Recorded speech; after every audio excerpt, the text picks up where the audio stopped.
Hello, people. Welcome back to the Chad Marco Awesome Anime Review Show.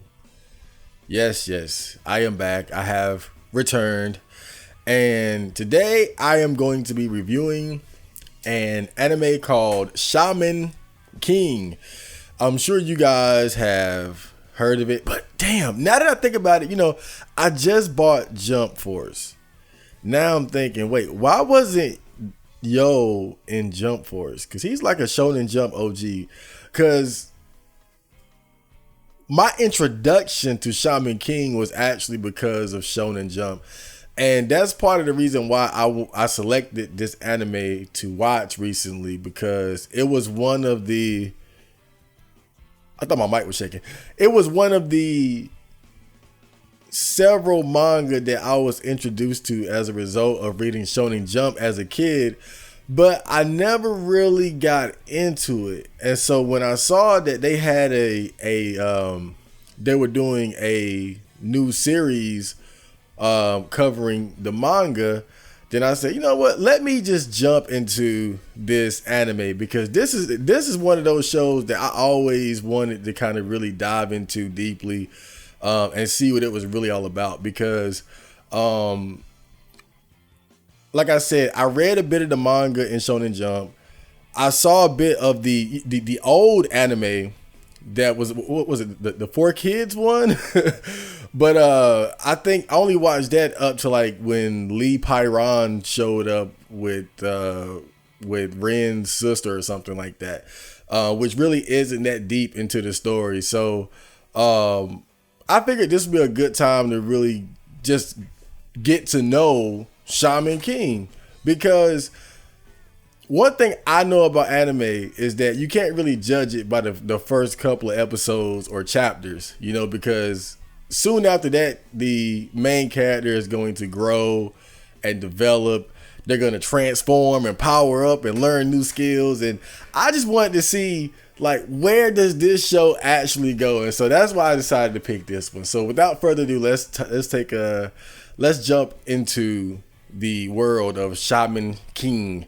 So Shaman King is a Japanese manga series written and illustrated by Hiroyuki Takei. We're going to call him Takei. It follows the adventures of Yo Asakura as he attempts to hone his shaman skills to become the Shaman King by winning the shaman fight. I'm pretty sure I straight lifted that from Wikipedia. So forgive me. Oh, man. But all right. So let's talk about the plot in my own words. So Shaman King is an anime starring a young boy named Yo Asakura, who is a shaman, which is someone who can see and communicate with spirits or ghosts. But not only that, they can also team up with said spirits and use their powers in battle. So Shaman King is essentially a proxy battle anime, much like JoJo's Bizarre Adventure or Pokemon, where the characters use someone else or some type of creature to fight for or alongside them. And Yo comes from a long line of well-known powerful shamans, but what makes his birth interesting is that he is actually the twin brother of an evil shaman who was reincarnated alongside him.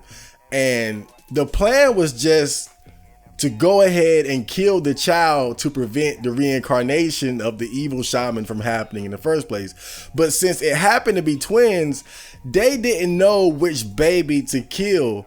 So they hesitated, and the evil shaman was able to escape with his spirit ally right during the confusion. And so Yo was raised with the intention of him someday having to face off against his evil brother, whose name is Hao. The belief being that since they were twins, Yo would be the only one with the innate ability necessary to match his power. So fast forward a couple years, and Yo is now a young teen and being prepared to enter what is called the Shaman Fight, which is a tournament where all the shamans most of the shamans from all over the world face off to determine who will become the king of shamans. Shaman King, that's why it's called Shaman King, which will basically give them a position similar to God and allow them to dictate a new course for the world and its inhabitants. As you probably guessed, Yo's evil brother, Hal, is a participant as well, and he's not trying to become the Shaman King for the sake of world peace. So it's up to Yo and his friends to master the art of being a shaman, win the shaman fight, and prevent some other jackass from becoming Shaman King and ruining life as we know it. And that's the plot of Shaman King. And man, it's kind of funny. Like, I was just talking about like my limited exposure to it, to this particular anime as a kid. I didn't know anything about like the shaman fight or none of that. The only thing I knew was that Yo could see ghosts or spirits, and he had his spirit ally Amidamaru, and he got into a fight with some crazy hair guy. But I didn't know how deep the story actually kind of went. So that's why I'm glad I took the time to watch it. But things go downhill. But let's stay the course. So next we're gonna talk about the characters.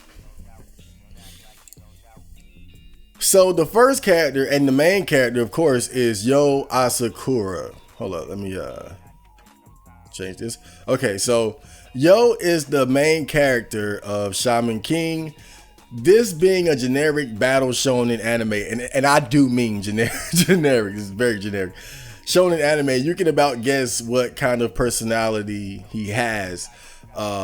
Because I hate to say it, even as a fan of anime, we all know that when it comes to battle shonen anime, protagonists tend to have very similar personalities. You know, that kind of Goku archetype of goofy, not very serious, but in battle they just go super hard, right? All of a sudden the switch just flips and it's like a totally different person. But outside of battle, they're very kind of really goofballs and hard to take serious. And I will say though, unlike other shonen protags, he's not nearly as goofy.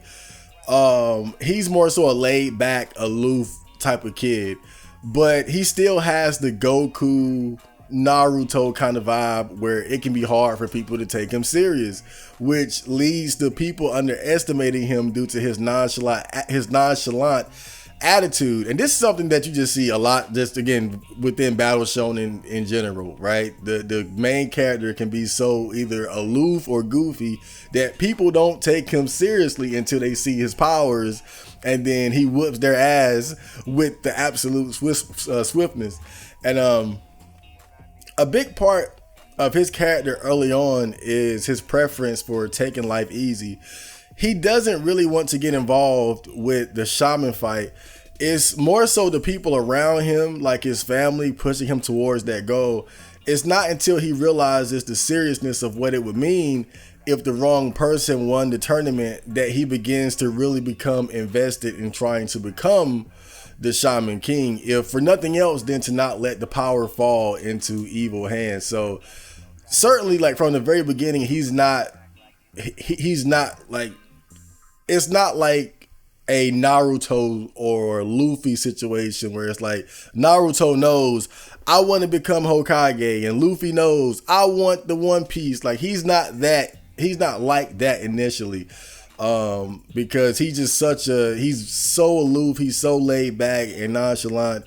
You know, his whole MO is just to take life easy, but you know, he can't really do that because he's being pretty much pushed into participating in the shaman fight and developing his skills as a shaman. But it's not until a bit later when he begins to see the scope of what's actually happening and his ability to actually prevent bad things from happening, that he begins to take it more seriously. He's also a very virtuous person. Even though he's laid back, in critical moments, he tends to display an almost ridiculous level of mercy towards his enemies, abiding by the typical anime hero code of never killing no matter what, much to my dismay. No, I pretty much know what I pretty much know to expect that by now. But so he does have his own strong personal code of ethics, despite seeming so detached and chill at times. But again, you would expect that, him being the main character, he's kind of like he kind of decides like what's right and wrong in this particular world. Whether you like that or not, that's typically what the main character does. You know, their moral compass is law. So let's talk about his spirit ally, Amidimaru. So Amidimaru was a samurai who was killed many years ago after being betrayed by the lord he was in servitude to. But before succumbing to his wounds, he managed to kill a large sum of men, which made him become remembered for his heroic, brave last stand. Despite all this, his soul could never rest because he was never able to fulfill the promise of meeting up with his best friend, who was also his personal blacksmith. Yo, being a shaman, was able to see and communicate with his spirit, and after a battle, he reunited him with the spirit of his best friend. But instead of his spirit resting, he decided to remain as Yo's spirit ally from henceforth. You know, now that I think about it though, I feel like having watched most of this series, and we're gonna get into that as well.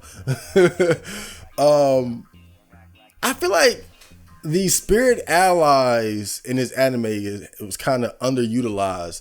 Not in terms of battle, but as far as like communicating with them outside of battle.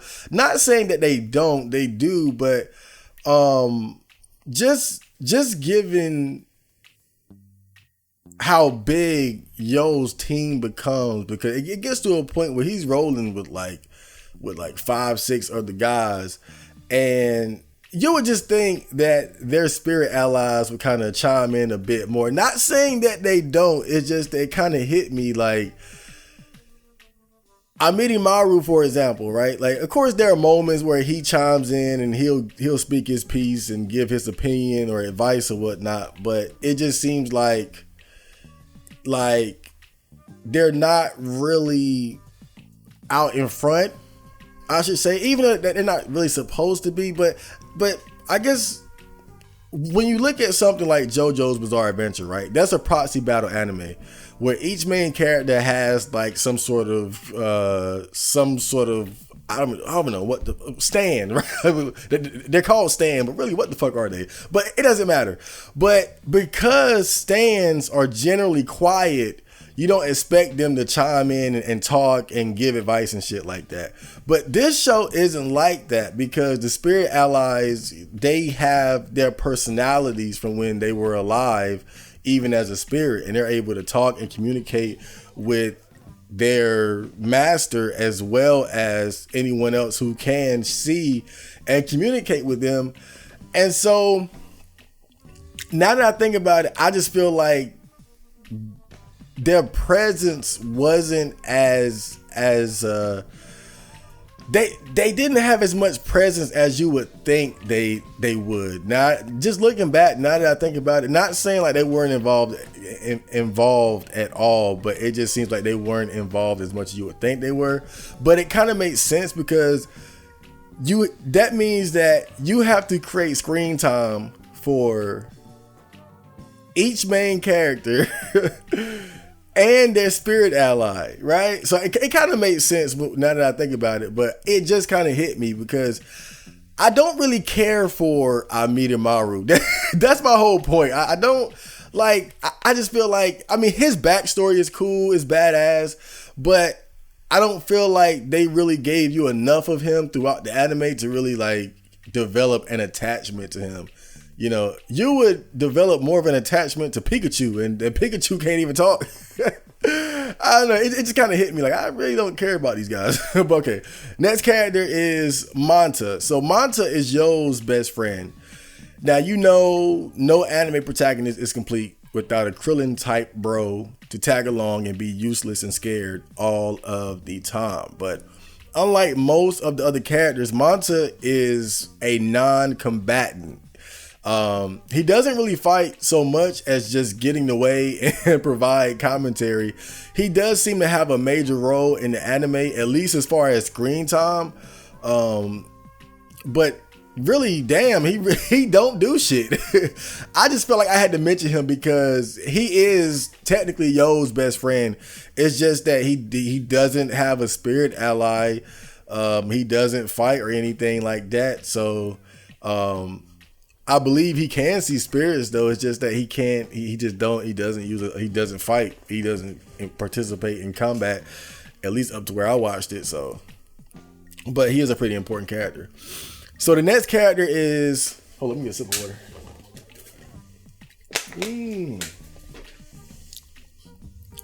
So the next character is Tauren. So Tau is the edgy, dark, overly combative anti-hero of the group. Your standard Vegeta, Sasuke, Sesshomaru type nigga. Naturally, when we're first introduced to him, he's at the peak of his edgelord phase, but after fighting Yo, he begins to see the error of his ways. He tones down the evil by a few notches, just enough to fit in with Yo and his team, and then he proceeds to fight for good while continuing his hot-blooded rivalry with Yo. So Ren is an heir to the Tao family, hence Tauren, which is a powerful family of shamans based in China who specialize in necromancy and control an army of dead warriors, many who were killed by their own hands. The family has an obsession with power and revenge and abide by the rule of win by any means necessary, which was of course passed down to Ren, who was pretty much forcibly raised to be a savage, ruthless warrior. One of the things that you'll notice as far as like differences between him and Yo is that early on, before Tao kind of has his character growth development spurt, whatever, he has no qualms about killing his enemies, and that's something that you would never see Yo do. So it kind of shows, like, even though they both come from like a long line of powerful shaman families, the mentality that they have is much different. Tauren comes from a family where the idea is just do whatever you got to do, kill, maim, slaughter, right?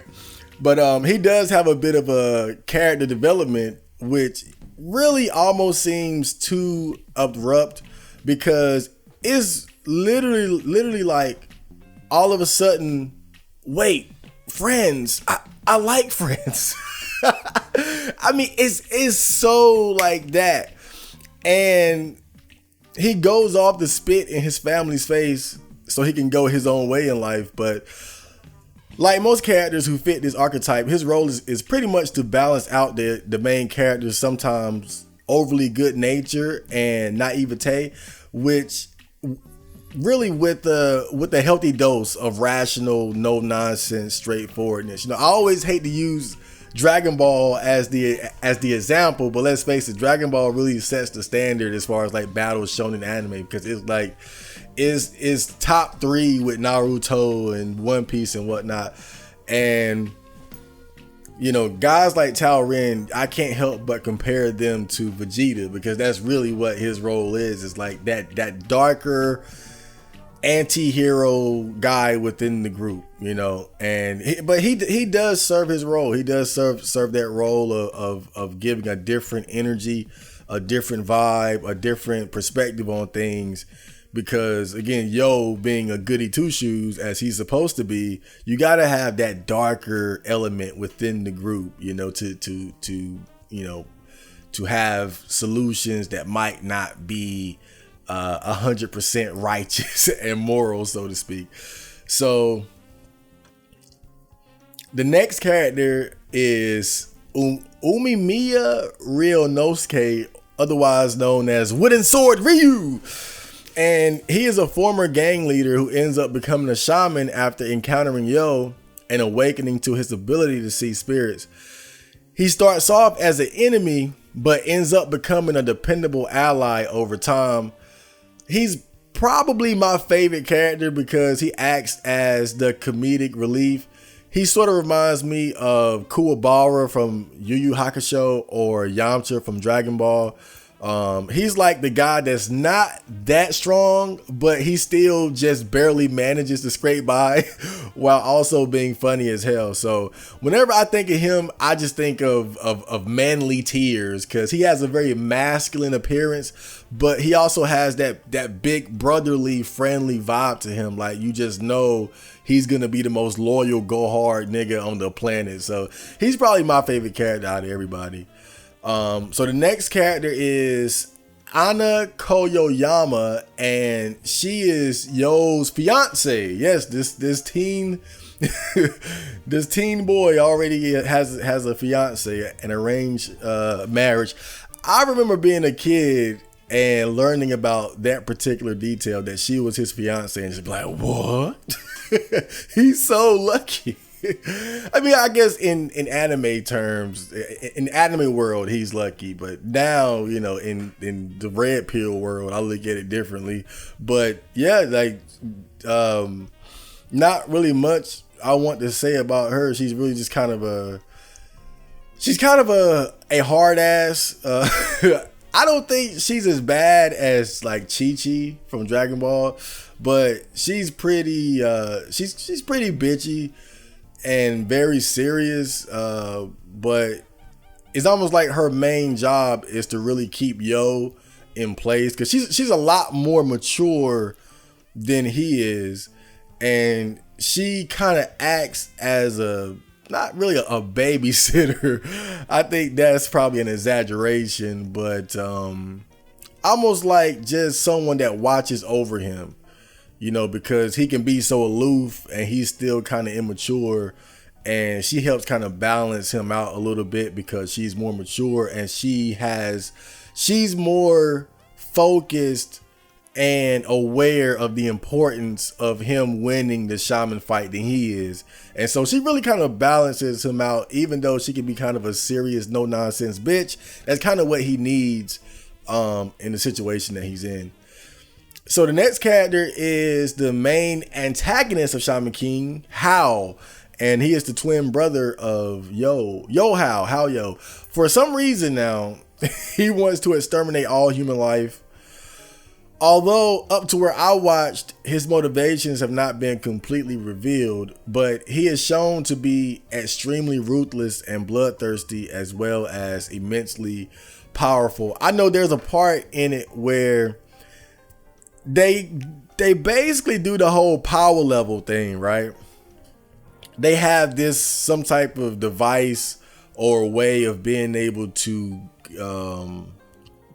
determine the power or the level of someone's like shaman ability or their current like shaman power or whatever. And Yo, even after training arcs and learning new skills, like this is towards the end of the season, right? Yo ends up building himself up to about a 10,000. But when they gauge the strength of Hao, he's like 1.25 million. So he's very powerful. It's almost like comparing Goku when he returned from the dead from King Kai's planet to face Vegeta and Nappa, you know, over 9,000, to like Frieza, right, which is like 1 million easy. But yeah, he's very strong. But his trail of destruction runs so deep that he has an entire organization of shamans trying to hunt and kill him for his past evil deeds. From what I do understand, this isn't his first time going on a kill all humans world tour. He was stopped in a previous life, but it was known that he would return, so plans were made to prevent his rebirth, but as I said before, they failed. Now, I did do a bit of research, and his motivations do seem to go beyond just being evil for no reason. But on the surface, he isn't very interesting because he does just seem like an evil for no reason type dude. Even though I've learned that he isn't, it's deeper than that. But on the surface, it's not very interesting. So let's talk about the good, the bad, and the bad. Oh God.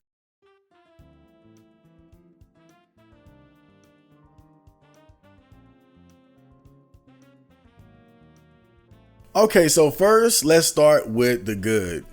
So one thing I do like about Shaman King is that it has those good old feel good moments, those feel good anime moments. I gotta say, if nothing else, I will say that Shaman King does have quite a few slice of life, wholesome, feel good moments.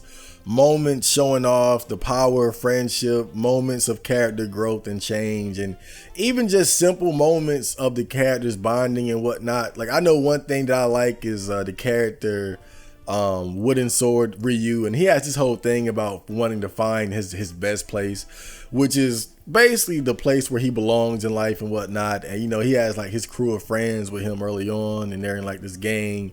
They're all like outcasts and whatnot, but they stick together. And I just know, like, one of those early episodes when he was like making his return and developing like his shaman ability or something, like I can't lie, like one of them really had made me kind of tear up a little bit, man. And despite everything, I gotta give Shaman King the credit for being able to have those kind of moments, those feel good anime moments where the characters like reveal some sort of like deeper reasoning for why they do what they do, or why they are how they are, and their beliefs and their perseverance and what they have overcome and how they feel. Like, I love stuff like that. I love it when characters express themselves and it either resonates with me or just overall just makes you feel good seeing them, you know, grow or, you know, bond with the other people, the other characters in the anime. And another thing, the other good thing about Shaman King is that it has high production values. I can really tell that they went all out for this. The animation looks quite good. The OST is good as well. There aren't really any moments of like quality, you know what I mean? like early Dragon Ball Super. Like, if nothing else, yeah, the production values are quite high, but that's it for the good. Now let's get to the bad. And I think at about this point, I should say I don't like Shaman King. I do not like Shaman King. And here's why. So first of all, Shaman King is very generic. Very, very, very generic. I mean, Shaman King is almost like a parody. Like, if someone said, make the most generic anime you possibly can, I would imagine Shaman King would be the result. I mean, just as far as the main character and his personality, the way like other characters can easily be compared to the cast from other anime, which again isn't necessarily something that's only unique to Shaman King. But overall, it really does just feel like it doesn't bring anything really unique to the table. I like the idea of shamans using spirit allies as a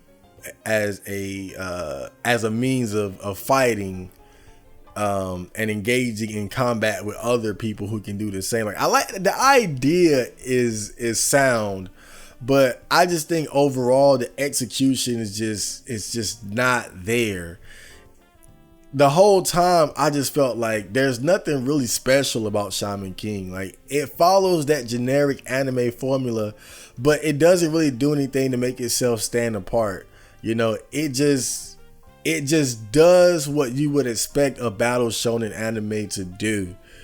And that's not always a bad thing, but you gotta you have to find something that's unique, or you have to, it's like there's a blueprint for battle shonen anime, and there's nothing wrong with applying that blueprint to your story and how things work. But I think that with that, you have to kind of create something unique. You got to do certain things different. You have to make the audience care and whatnot. It's like that generic anime formula is meant to be the frame, but you dress it up to be different. You know, it's almost like it's like the skeleton of a creature, right? But when you start actually adding like claws and teeth and furs and different things to actually create it's supposed to become something unique and special.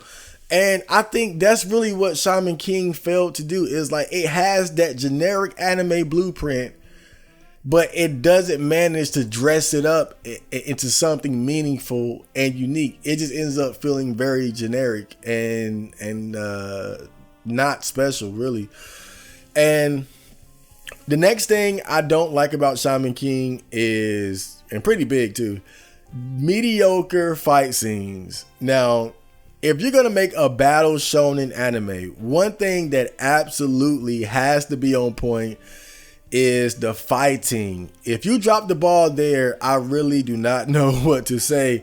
And one thing that makes me dislike Shaman King the most is that the fights lack any real intensity.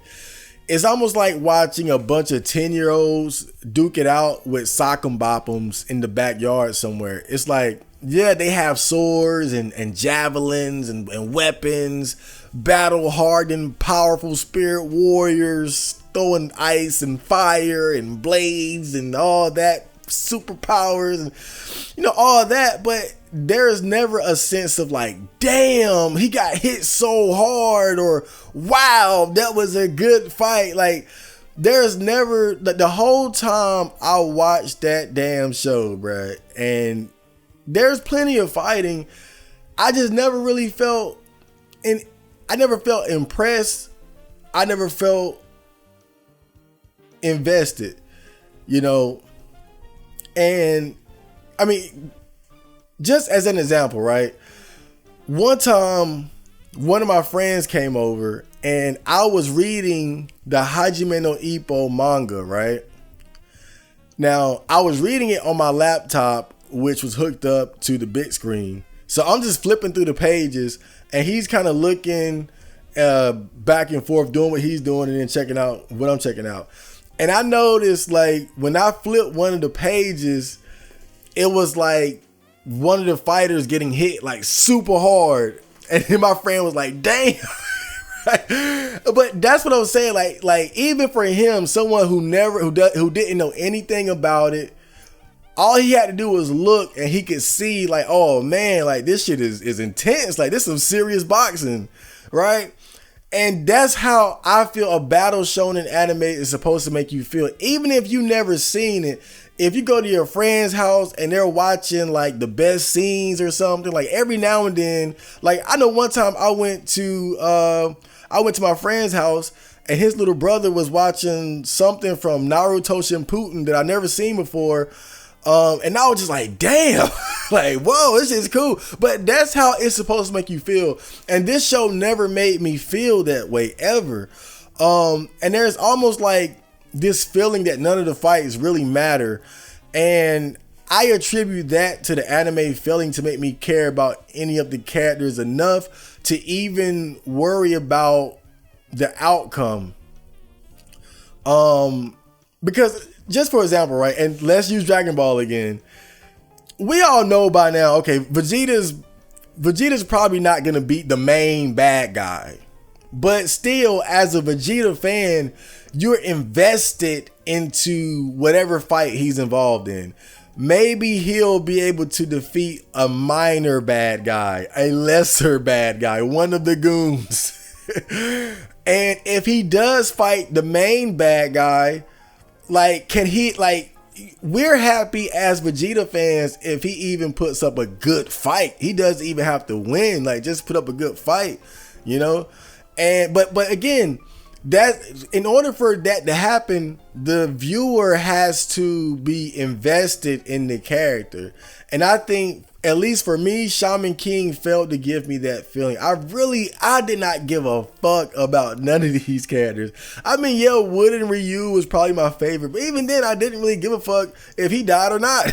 I didn't care, because I really just, the show just never hooked me in and made me invested into never got me to care or be invested in the outcome of any of these fights, or the destiny of any of these characters. And I think part of the problem is that from the very beginning, it's so clear that it's all gonna come down to Yo versus How. So everything in between that just feels trivial, to be honest. And again, when you're watching a show like this, you already kind of know, like, anytime it's gonna be main character versus main bad guy. So I can't say that that's something that's just unique to Shaman King. But at the very least, between that happening, there has to be ebbs and flows. There has to be ups and downs, you know, like, oh, maybe this will happen and whatnot. And, oh, right, like twists and turns. And then again, you have to be invested in other characters and what they're going through and their fights and their destiny. And I think Shaman King just completely dropped the ball in that area. So let's talk about the score. The action, I give it a 2 out of 5. There's plenty of action. There's just not meaningful action. Like I said, I'm just not a fan of these fights.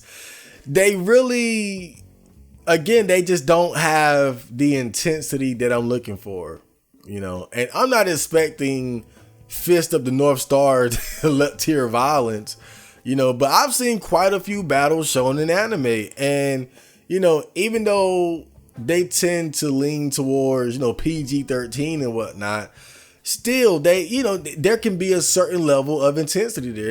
And just, I think a good example is JoJo's Bizarre Adventure, right? Those fights are very intense.